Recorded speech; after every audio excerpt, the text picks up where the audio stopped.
کون سا سیاستدان جو آپ کو اچھا لگتا ہے؟ عمران خان ہی ہے، اور قوم کوئی بھی اسی کے ساتھ کھڑی. بات ہے پھر وہی منفی باتیں آپ کرتے ہو. نہیں، آپ کو کون سا پسند ہے اس کے علاوہ؟ میں کہتا ہوں کہ مجھے عدل کے حوالے سے سیدنا فاروق اعظم سے محبت ہے، تو کیا مانا سیدنا علی پاک سے نہیں ہے؟ صحیح.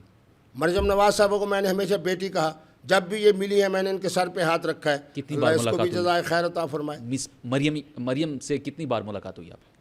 یہ جب وہ وزیر اعظم ہاؤس میں رہتی تھیں وہاں بھی ایک دو دفعہ ملاقات ہوئی، جب وہ بل آیا تھا حقوق نسواں بل، جی جی. تو میں نے تائید کی تھی.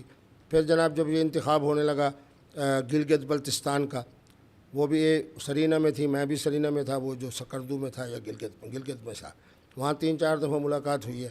اب جب سے جناب وزیر اعلیٰ بنی ہے میری ملاقات نہیں ہوئی. جس طرح محترم عمران خان صاحب وزیر اعظم بنے تھے میری ملاقات نہیں ہوئی تھی. ملاقات کرنے کا موقع ملے تو میں نے اس کے پیچھے کیونکہ عوام میرے ساتھ ہے، اہل علم میرے ساتھ ہیں.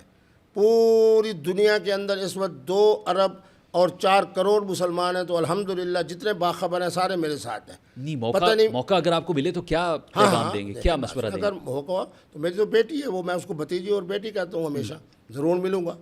مشورہ کیا دیں گے؟ مشورہ ان کو یہی دوں گا کہ اللہ تبارک و تعالیٰ مزید آپ کو عزت عظمت عطا فرمائے. جو کچھ ہمارے حضرت حافظ سید عاصم منیر شاہ صاحب اور ان کا ادارہ کہتا رہے، فوراً لبیک لبیک لبیک، میں حاضر، میری حکومت پنجاب کی حاضر، میرا چاچا حاضر، اس کی حکومت حاضر.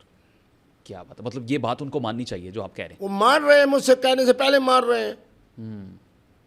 ٹھیک ہے. آپ نے ایک سوال کیا تھا کہ جناب عورت کی حکمرانی، میں نے یہی کہا تھا کہ بی بی مریم نواز کی حکومت ہی نہیں ہے.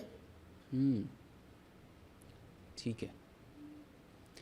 اچھا، تھوڑا سا مفتی صاحب یہ بھی بتائیں کہ ان کی گورنمنٹ میں پی ٹی آئی کے ورکرز پہ بہت ظلم کیا گیا، ان کو اٹھایا گیا، چادر اور چادرداری کے تقدس کو بھی پامال کیا گیا، عورتوں پہ ظلم کیا گیا، ان کے گھر توڑ دیے گئے، پھر بہت سارے لوگوں کو جیلوں میں ڈالا گیا، اور بچوں کے پیرنٹس ہم نے دیکھا کہ وہ فوت ہوتے ہوئے نظر آئے، اور بہت سارے لوگوں کو ان کے جنازوں پہ بھی نہیں جانا دیا گیا. اس ظلم اور بربریت کو کس طرح سے دیکھتے ہیں؟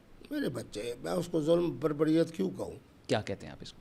جب آپ کے قائد محترم عمران خان صاحب کے ساتھ مفتی عبدالقوی یوں ہوں، وہاں یوں کھڑے تھے حضرت عمران خان.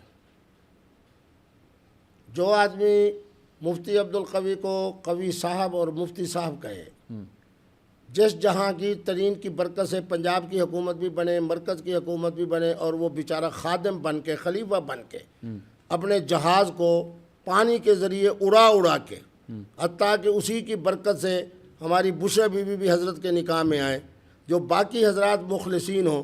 جب آپ ان کی قدر نہیں کرو گے پھر لیڈر کا بھی یہی انجام ہوگا، اس کے ماننے والوں کا بھی یہی انجام ہوگا. لیکن اس کے باوجود میرے علاقے سے جو ایم این اے بنے ڈوگر صاحب 92,000 کی لیڈ، میرا دوسرے علاقے سے جناب بنے شاہ محمود صاحب کے بیٹے 46,000 کی لیڈ.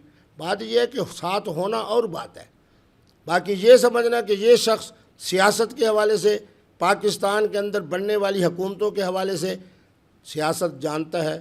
چونکہ نہیں جانتا، اس لیے جو آزمائش آئے گی. آپ کا کہنے کا مطلب ہے کہ اگر آپ کو انہوں نے عزت نہیں دی تو آپ اسی وجہ سے آج اس انجام پہ پہنچے. میرا خیال یہ ہے کہ آج بھی جناب ان کے پاس نمائندہ لوگ بھیجیں، ان کو کہیں کہ وہ کہیں گے مفتی صاحب اور قوی صاحب ہو تو مجھے عزت دے رہے ہیں، پی ٹی آئی مجھے عزت دے رہی ہے، پی ٹی آئی کی قیادت مجھے عزت دے رہی ہے. لیکن ایک بات ہوتی ہے سیاست اور جمہوریت کی. صحیح. وہ سیاست اور جمہوریت والا عقل جو آصف زرداری صاحب کی کھوپڑی میں ہے، جب وہ آ جائے گا فضل الرحمان کو بھی عزت ملے گی. جو آ جائے گا میاں شہباز شریف صاحب کی کھوپڑی میں، ان کو عزت ملے گی. بی بی مریم نواز کی کھوپڑی میں آئے گا، ان کو بھی عزت ملے گی. میاں نواز شریف کو سمجھ نہیں آئے گی، وہ بیٹھے ہوں گے جناب دھکے کھا کے ایک طرف. بیچارے اس تاریخی کامیابی پر بھی بیچارہ ایک جملہ نہیں کہہ سکا، نہ مودی کے بارے میں، نہ انڈیا کے بارے میں، نہ شہینوں کے بارے میں، نہ کچھ.